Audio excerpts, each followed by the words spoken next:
Good morning friend, কেমন আছে সবাই? আজকে ছোট্ট একটা ব্লগ নিয়ে চলে এসেছি। সকালবেলায় দেখতেই পারছো মুখের অবস্থা, জাস্ট ঘুম থেকে উঠলাম। আর আজকে কোথাও বেরোনোর প্ল্যান নেই, ঘরেই থাকবো। একটু দুপুরের দিকে বেরোতে হবে, ছেলেকে স্কুল থেকে আনতে যাবো। তো বাইরে দেখো কি পরিমাণে রোদ উঠে গেছে অলরেডি। তো এখন অলমোস্ট 9টা বাজে। আমার ঘরের ভেতরে এই পর্দার আড়ালে দেখো কী পরিমাণে রোদ আসছে। আমার বাইরেটা একটু দেখে নাও, আমার বাড়ির বাইরেটা আর কি। তো চলো আজকে একটা খুব ইম্পর্টেন্ট কাজ করব, মানে আমার জন্য ভীষণ ইম্পর্টেন্ট। তো তার জন্য তার আগে চলো একবার দেখে নাও আমার ব্যালকনিটা, যার জন্য ইম্পর্টেন্ট কাজটা আর কি। আসলে আমার না ভীষণ গাছ ভীষণ ভালো লাগে।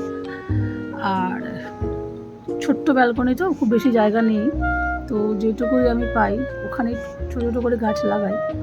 তো দেখো এখানে কি দারুণ দুটো ফুল ফুটেছে। এই ফুলটার নাম আমি জানি না, কাঠগোলাপ বা কিছু একটা হবে হয়তো। এখানেও জবা ফুল গাছে করিয়ে এসছে, আজকে আর ফোটেনি। এখানেও আরও কয়েকটা গাছ রয়েছে, অ্যালোভেরা রয়েছে। এখন তো গোলাপের সিজন নয়, তো গোলাপ গাছ ছিল, ওটা মারা গেছে। এই ইয়ারে আবার কিনবো ভাবছি শীতকাল আসলে। তো আজকে অ্যাকচুয়ালি কুরিয়ারে না, এর আগে পরশু দিন আর কি একটা পদ্ম ফুলের বীজের অর্ডার দিয়েছিলাম। আসলে সেই পদ্ম ফুলের বীজটাই আজকে হারভেস্ট করার জন্য প্রিপেয়ার করব। তো আমি জানিও না পদ্ম ফুলের বীজ কী করে লাগাতে হয়, তো সকাল থেকে অনেকগুলো ইউটিউব টিউটোরিয়াল দেখলাম, সেটাই একটু আর কি ট্রাই করার চেষ্টা। এই প্যাকেটটার দাম নিয়েছে তোমার 102 টাকা, আর ডেলিভারি চার্জ বোধহয় অ্যাড করা ছিল। আর এটা তোমার হচ্ছে গিয়ে এর মধ্যে 20খানা বীজ থাকবে। তো এটা হারভেস্ট করার জন্য প্রথমে আমি একটা ছোটো জায়গা আপাতত নিয়ে নেব। এই পদ্ম গাছ ফুলটার কিন্তু তোমার মাটি লাগবে না, এটা অনলি ফর জলের মধ্যে হারভেস্ট হয়। তো কিচেনে চলে এসছে, তো এর মধ্যে একটু আমাকে জল নিতে হবে। আর জলের মধ্যে এটাকে আমি হারভেস্ট করে ভিজিয়ে রাখবো। তো পিউরিফায়ার থেকে একটু জল নিয়ে নেবো, গাছগুলোকে একটু পরিষ্কার শুদ্ধ জলে আর কি দানাগুলোকে ভিজিয়ে রাখার জন্য। তো এখানে আমি মোটামুটি এতটা মতো জল নিয়ে নিয়েছি। এরপর এগুলোকে না আমি ইউটিউবে দেখলাম যে এটা তোমার হচ্ছে গিয়ে ঘষে লাগাতে হবে। তো ওরা বলছিল কোনো ফিলার যেখান দিয়ে ঘষে আর কি সেটা দিয়ে, বা কোনো দেওয়ালে, যে দেওয়ালে তোমার প্লাস্টার হয়েছে, অনলি প্লাস্টার দেওয়াল, তো তার মধ্যে ঘষতে। বাট আমার কাছে এরকম কিছুই নেই। তো লাস্ট পর্যন্ত আমি আবিষ্কার করলাম যে হচ্ছে যেটাকে শিলপাটায় ঘষে নেওয়া উচিত। যদিও শিলপাটাটা আমার খুব একটা কাজে লাগে না, ওটা সাধারণত মিক্সিতেই মশলা করা হয়। তো এবার এটাকে নিয়ে শিলপাটাতে ঘষে নেব। আর এটা এত শক্ত, মানে এই 20খানা বীজ প্রায় আমার ঘষতে অনেক টাইম লেগে গেছিলো।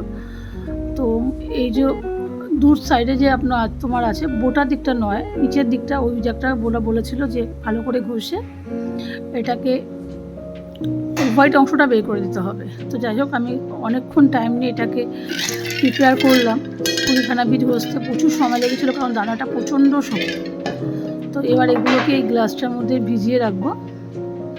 এভাবে নাকি 10-12 দিন রাখলে পরে এখান থেকে আস্তে আস্তে ওই গাছগুলো বেরোবে।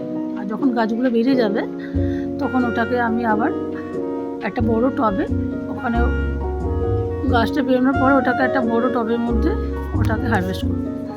এটা ইনডোর প্ল্যান্ট করার ইচ্ছা আছে, তো যেই কারণেই তো এটা এভাবে প্রিপেয়ার করে রাখছি। এটাকে একটা শুকনো জায়গায় রাখতে হবে। তো মোটামুটি এই টিভি ক্যাবিনেটের উপরে সাইড দিয়ে রাখলাম, যাতে একটু বাইরের ব্যালকনি রোদটা পায়। তো ভিডিওটা এই পর্যন্ত থাকলো। আর সকালবেলা এর থেকে কোনো বিশেষ কিছু টপিক আমার কাছে নেই ভিডিও দেওয়ার মতো। আর আমার হাতে ট্যাটুটা কেমন হয়েছে একটু সবাই জানাবে কমেন্ট করে প্লিজ। আর ভালো লাগলে চ্যানেলটাকে লাইক, শেয়ার, সাবস্ক্রাইব নিশ্চয়ই করে দিও। টাটা।